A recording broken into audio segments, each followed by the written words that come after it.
Hello guys, for today's video, ito nga po pala at maglalagay kami ng halong labhang at lupa galing sa ginagawa ng uling.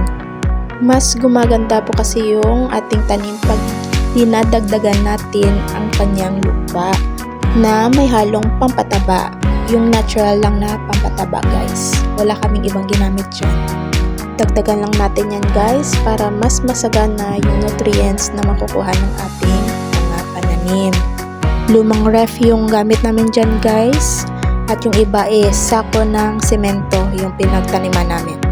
At ayan na yung bunga guys. Nakita niyo naman napakaganda ng kanyang bunga. At marami rin siyang mga bulaklak.